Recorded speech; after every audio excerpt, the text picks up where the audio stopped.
Many ancient civilizations around the world valued metals not so much for use as for looks.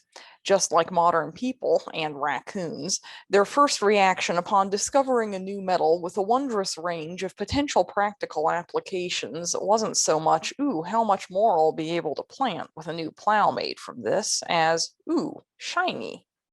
Around the world, metals became a source of social division almost as soon as they were discovered. In the ancient Middle East and Europe, you could tell the prehistoric plutocrats by their gold and silver. In West Africa, each incoming king received a new solid gold throne at his coronation. And in northeastern America, a copper plated elite ruled a society of mainly stone users. However, in the Andes Mountains of western South America, the metallurgical divisions weren't just social, they were regional as well. A bit like barbecue flavors in the South, in the Andes, the type of bronze that people used corresponded to where they came from. The variety of bronze types available in the Andean Bronze Age was strikingly large, much larger than in other Bronze Ages around the world, and in some respects larger than the array of bronzes in common use today. A bronze is just an alloy that's mostly copper with somewhere between about 2 and about 25% of another metal. These days, that other metal is almost invariably tin. If you're making a bell, you might throw in some lead, but that's about the extent of the variation. It wasn't that way to start with. Early Andean metallurgists, like most others, began with mostly one type of bronze, an alloy of mostly copper with a little bit of arsenic. These days, not many of us would try that, but in fact, arsenic bronzes were a common feature of early Bronze Ages around the world, simply because arsenic occurs naturally in many copper ores. Some copper arsenic minerals, like enargite and conocalcite, look almost exactly like plain copper minerals, and back then, it was easy to get an arsenic bronze by accident while trying to smelt copper. By about 850 AD, though, making arsenic bronze was deliberate, routine, and systematic in much of the Andes. In most places around the world, it took many centuries to expand from arsenic bronze to tin bronze. That's mostly because tin and copper, unlike arsenic and copper, usually don't form ore deposits together. Both tin and copper form porphyry deposits, which we've covered in another video, but they require very different magma chemistries. You can form a copper porphyry and you can form a tin porphyry, but usually not very close to each other. So you don't start making tin bronzes until you have a well-developed and consistent, not to mention very long range, trade network.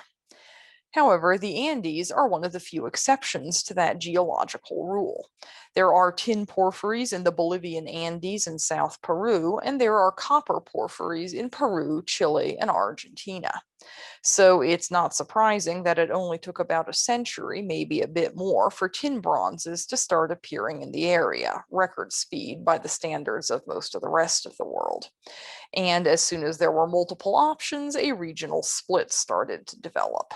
Among the Wari and other peoples in Ecuador and north to central Peru, people preferred arsenic bronzes. From southern Peru on southward, tin bronze was the standard among various groups, and the people right near the city of Tiwanaku developed a unique ternary or three-component bronze made of copper, arsenic, and nickel.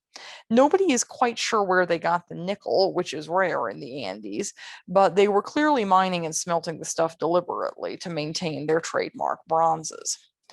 The result was what modern archaeologists call the Bronze Divide. People in the North Andes had arsenic bronze, people in the South and Central Andes had tin bronze, and the people of Tiwanaku had arsenic nickel bronze.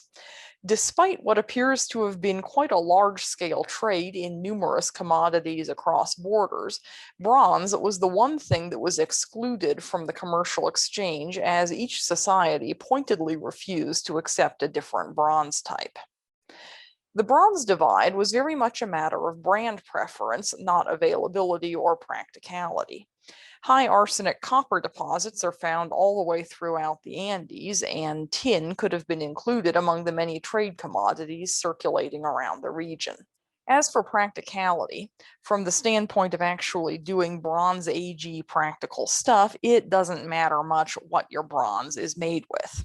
Tin or arsenic can make a difference these days, but back then, a few percent of either element would solve the main problems with unalloyed copper, namely its softness, extreme malleability, high melting temperature, inability to work harden, and readiness to corrode. The mechanical properties of arsenic and tin bronzes are nearly identical at the same percentage of the alloying element. The one real difference is the look. Where tin bronze generally has a golden shade, arsenic bronzes come out looking silvery, like the example on the bottom. In the ancient Andes, both of these would have been highly valued colors. The gold of tin bronze invoked the sun, who at an early date became the chief god in the Andean pantheon. But silver, or silver colored arsenic bronze, was the color of the moon, the sister and wife of the sun god. And in the Andes, the color of a metal was its most important feature. As we all know, anything that is rare, expensive, and difficult to produce is usually ipso facto valuable and reserved for the wealthy. That was very much the case in the ancient Andes, possibly even more than in most other parts of the world. In much of the Andes, and especially the areas with the richest metal deposits, trees are rare. And so things like timber for underground mine support and charcoal for smelting are hard to come by. Besides that, bellows technology did not exist until the colonial era, and furnaces had to be blown by mouth or by being put on a cart and rolled into position on a windy hillside. That meant that your typical Andean smelting furnace, worked by multiple people over several days, still had so low a draft that it could never produce more than a pound or so of metal per smelt, and sometimes as little as a couple of ounces. So, metals in the Andean Bronze Age were far too rare and expensive to be wasted on anything practical. Since the region's earliest metallurgy in about 2000 BC, elites had died, been buried, and probably lived plated in gold and silver. The slightly less elites were similarly done up in any metal that could be made to look like them, usually gold or silver plated bronze of whatever flavor happened to be the local preference. The vast majority of smelter output thus went to creating jewelry and ritual objects for the royalty, nobility, and priesthood. That wasn't too different from the patterns observed in other civilizations' Bronze Ages around the world. As long as metals remained scarce, they were reserved for the elite. The main difference was that mass production never really took off during the Andean Bronze Age. Partly this comes back to the lack of timber and charcoal, but even in well forested parts of the Andes, it was relatively rare to make bronze objects by casting, which was the only really feasible method of mass manufacturing a metal object. The probable reason for this is a cultural difference in the style of warfare.